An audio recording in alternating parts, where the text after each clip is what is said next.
បាទអរគុណលោកលៀងក្រនបាទខាងខេត្តពោធិ៍សាត់គណៈពេលនេះអាកាសធាតុយ៉ាងណាដែរបាទបាទនេះយើងទើបតែឃើញពលិនថ្ងៃនេះនៅវេលាព្រឹកនេះណាលោកគុំរាបាទអាកាសធាតុនៅទឹកដីខេត្តពោធិ៍សាត់នេះនៅវេលាព្រឹកនេះគឺមានពលិនថ្ងៃទុកយ៉ាង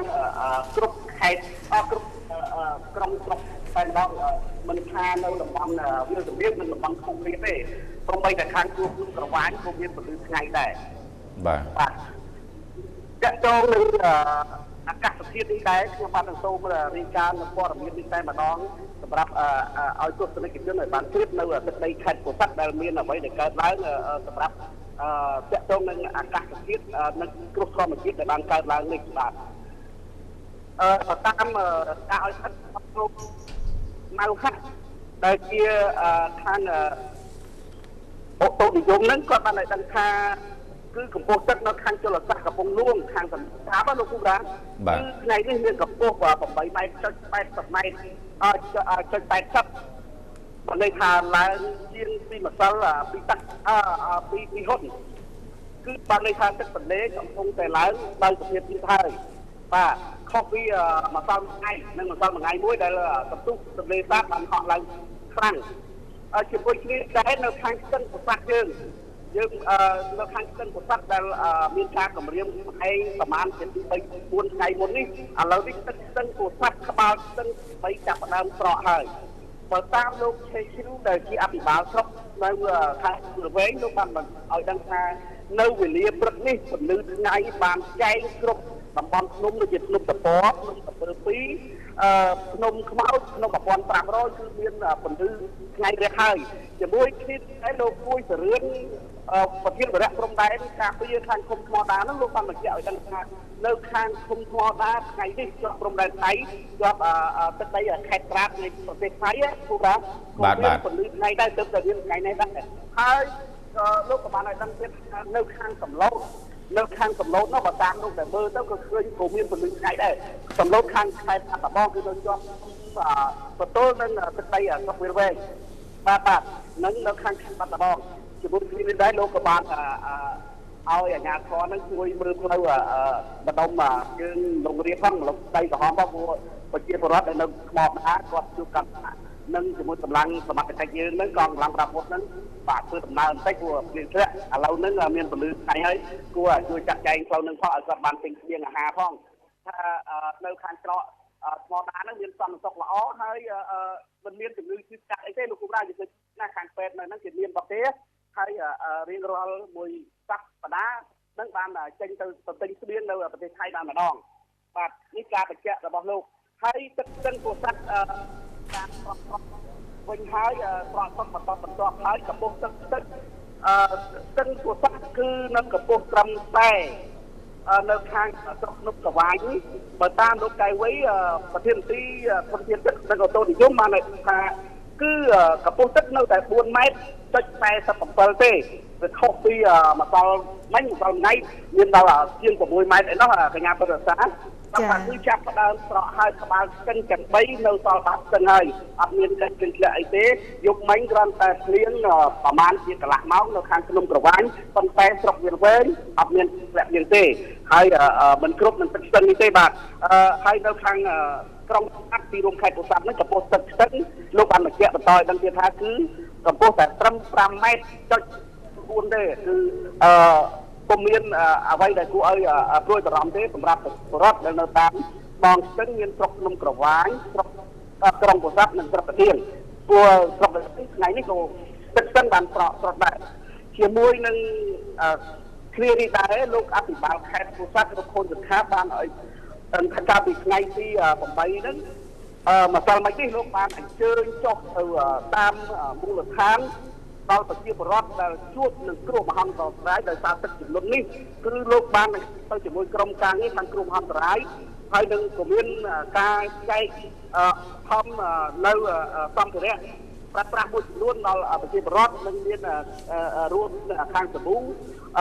មានសាប៊ូមានមីនិងមានថ្នាំសម្រាប់ឲ្យប្រជាពលរដ្ឋគាត់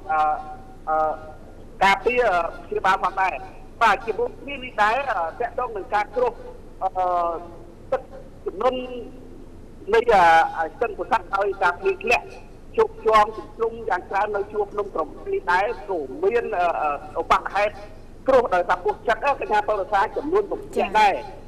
នេះនៅក្នុងតាមបណ្ដាស្រុកនេះបើតាមការបញ្ជាក់របស់អស់លោកខូចថាបាល់ខេត្តលោកបានដឹងចំនួនមនុស្ស6នាក់ត្រូវបានពុះចឹកប៉ុន្តែត្រូវបានសង្គ្រោះជាបន្ទាន់អ្នក6នាក់នោះមិនបាត់បង់ជីវិតទេដោយឡែកតែមនុស្សម្នាក់បានបាត់បង់នៅខាងស្រុកកដៀងហ្នឹងគឺលងទឹកឆ្លាតហ្នឹងដោយសារប្រវត្តិត្រា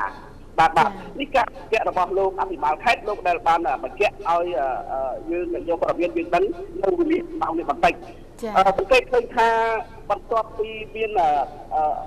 កិច្ចស្ទឹងនៅខេត្តពោធិ៍សាត់មានការស្រកស្រកយ៉ាងណាក៏ដោយយើងក៏លេខមកខាងទន្លេសាបវិញគឺមានហាក់បីដូចជាមានការសន្ទុះឡើងគឺមានការសន្ទុះឡើងហ្នឹងគឺគួរធ្វើបារម្ភដោយថាខ្យល់ហ្នឹងគឺខ្យល់វិលកញ្ញាបរិសាអញ្ចឹងនៅដល់ទន្លេសាបហើយក៏ដូចជាការសំណូមពររបស់លោកអភិបាលខេត្តសូមឲ្យប្រជាពលរដ្ឋដែលនៅជាប់ផ្ទៃបឹងទន្លេសាបដូចជាខាងស្រុកកកខាងស្រុកកណ្ដៀងនិងខាងស្រុកបកាននៅជាប់បឹងផ្ទៃទន្លេសាបហើយស្រុកទន្លេសាបគោកកំពុងតែឡើងដែរហើយយើងងាយនឹងមានការគ្រោះថ្នាក់នៅពេលដែលប្រជាពលរដ្ឋគាត់ទៅរបរដោយសារត្រីជាលក្ខណៈគ្រួសារឬក៏នៅលើទូកលើអីអាចមានចោលអីខ្យល់វិលហើយមិនដឹងទៅមកពីខាងណាទេយើងឃើញប្រភេទខ្យល់មានការហាក់បីដូចជាវិលនៅក្នុងរយៈពេល2ថ្ងៃនេះគឺខ្យល់ខ្លាំងទៀតខ្យល់ចាប់ផ្ដើមនៅក្បាលប្រលប់ហើយក៏មានភ្លៀងបង្អោគ្រាប់ទូចមិនជាធំអីទេហើយលាយឡំជាមួយខ្យល់នោះខ្លាំងហើយបើអ្នកទន្លេវិញគឺមានរលកខ្លាំងណាស់ហើយអ្នកដែលនៅជាប់នឹងមាត់ដងទន្លេសាបហ្នឹងក៏អាចមានគ្រោះថ្នាក់ជាយថាហេតុឡើង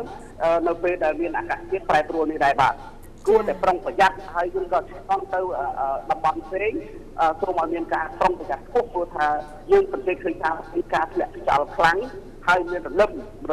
ក្របភ្លៀងតូចមិនបង្កឲ្យរំទេប៉ុន្តែយើងសង្កេតឃើញខ្យល់ដូចនេះប្រជាពលរដ្ឋត្រូវតែបង្កើតនៃការប្រុងប្រយ័ត្នដូចគ្នានេះដែរប្រជាពលរដ្ឋទាំងអស់លោកអភិបាលខេត្តក៏បានបញ្ជាក់ទៀតថាសូមឲ្យប្រជាពលរដ្ឋនឹងការព្រានៅជំងឺអាសន្នរោគដែលកើតឡើងពីយថាហេតុដូចជាទីថាទឹកព្រោះថាកាលណាមានទឹកជំនន់រោគវាត្រូវតែនាំមកហើយដូចល្បាប់ខុសកញ្ញាបរិសាទទលេសាកាលណានាំទឹកមកវានាំទៅមានរោគនឹងមកដែរអញ្ចឹងប្រជាពលរដ្ឋត្រូវដាក់ទឹកសាទៅអានេះវាកុំឲ្យទឹកលិចហើយមានការកើតជំងឺអាសន្នរោគកើតឡើងអញ្ចឹងពីជួបការលំបាកហើយអាជ្ញាធរនឹងកំពុងតែជាធានការក្នុងការចុះតាមមូលដ្ឋានដើម្បីឧបត្ថម្ភជាអាហារដល់ប្រជាពលរដ្ឋមិនឲ្យប្រជាពលរដ្ឋណាអត់បាយដោយសារការគ្រោះថ្នាក់ដោយសារទឹកដែរនេះទេជាមួយគ្នានេះដែរហ្នឹងជាចុងក្រោយហ្នឹងលោកបាយវិសិទ្ធជាអនុប្រធានមន្ត្រីកសិកម្មខេត្តលោកបានបញ្ជាក់ថាក្នុងរយៈពេលទឹកជំនន់ដែលកើតឡើងនៅក្នុងប្រទេសខេត្តពោធិ៍សាត់នេះគឺមានចំនួនផ្ទះពីរក៏បានរលំដែរនៅខាងឯឃុំតែស្ដប់កញ្ញាបរិសាហើយជាមួយគ្នានេះដែរក៏មានការដេកផលប៉ះពាល់ហ្នឹងដល់ដំណាំផលស្រូវហ្នឹងសរុបទាំងអស់ទូទាំងខេត្តពោធិ៍សាត់តែម្ដងគឺចំនួន11772ហិកតាស្មើនឹង24ភូមិស្មើនឹង136ភូមិដែលរកការផលប៉ះពាល់គ្រាន់តែទឹកចូលទេមិនទាន់យើងអត់ទាន់ទទួលបន្ទុកលន័យណាមួយដែលការបង្ខាតទេនេះគ្រាន់តែទឹកចូលដែលមានការលិចប៉ុន្តែអត់ទាន់មានមិនលុយគឺក៏ខូចខាតដែរនិយាយរួមគឺអត់មានបានការខូចខាតទេគឺគ្រាន់តែទឹកបានទៅដល់មានការលិចលង់កញ្ញាបរិសាបាទចាលោកអរគុណណាស់លោកចាចំពោះការជំរាបជូននៅព័ត៌មាននេះលោកលៀងក្រនចំណុចមួយទៀតចាមុននឹងបញ្ចប់នេះខ្ញុំមានសំណួរចុងក្រោយចង់ជម្រាបសួរថាតើចំពោះការរងផលប៉ះពាល់ចំពោះប្រជាពលរដ្ឋយើងងាកមកចាប់អារម្មណ៍ពីហេដ្ឋារចនាសម្ព័ន្ធនៅក្នុងនោះគឺមានលេខផ្លូវជាតិទេឬក៏គ្រាន់តែលេខតែលើផ្លូវជនបទពីព្រោះថាតាមរយៈរូបភាពឃើញថានៅតាមផ្លូវមួយចំនួនគឺពោពេញទៅដោយទឹកនោះចាបាទតកតងនឹងបញ្ហានេះដែរបើលើផ្លូវជាតិយើងអត់ទាន់ឃើញមានសញ្ញាណាមួយដែលមានការកាត់ផ្ដាច់ឬមានការទឹកហូរពីលើទេព្រោះយើងគាត់តែមានផ្លូវដែលស្របស្ទឹងពោធិ៍សាត់ចាស់ជួរភ្នំក្រវាញមករហូតដល់ស្រុកកណ្ដៀងគឺមានការទឹកចោះកញ្ញាបរិសា បាទកញ្ញាទឹកខ្ទោច្រោះទៅបណ្ដាលឲ្យដាច់ដោតមួយចំនួនប៉ុន្តែមិនជាច្រើនទេដោយសារការទប់ស្កាត់របស់អាជ្ញាធរមានក្រុងទីទៅសម្ភារៈដែលប្រើប្រាស់ទុកសម្រាប់ទុកទឹកនៅទឹកចំនួនដែលកើតឡើងក្នុងស្ទឹងពោធិ៍សាត់នេះទាំងស្រុកគុំកវាយស្រុកពោធិ៍សាត់និងស្រុកបាទៀនហើយយើងឃើញសកម្មភាពរបស់អាជ្ញាធរថាថ្នាក់ខេត្តទេភូមិឃុំប្រជាពលរដ្ឋផ្ទាល់នឹងក៏ចូលរួមប្រសាសស្រាំ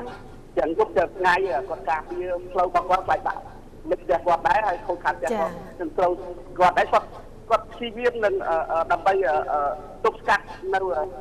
ទឹកចំនួនដែលនិយាយក្នុងស្ទឹងពោធិ៍សាត់ដែលឡើងយ៉ាងកំពុងប្រហែលថ្ងៃនេះគឺមានកម្រិតដូចថាដោយសារសកម្មភាពនៃការការពារខ្ពស់ចឹងទៅការខុសខាតមានសភាពតិចតួចមានភាពជាក់ស្ដែងដែលយើងចាក់យកភាពតាមបណ្ដាស្រុកនិងក្រុងតាមមូលដ្ឋានមួយៗដែលរងគ្រោះដោយទឹកចំនួននេះបាទចាអរគុណចំពោះស្ដីនៃការនៅព្រឹកនេះលោកលៀងក្រនចាបើសិនជាមានអ្វីថ្មីយើងនឹងតាក់ទងដើម្បីធ្វើការអាប់ដេតពាក់ព័ន្ធទៅនឹងស្ថានភាពទឹកនៅក្នុងខេត្តពោធិ៍សាត់ចាអរគុណជម្រាបលាលោកលៀងក្រនចាបាទសូមជម្រាបលាបាទ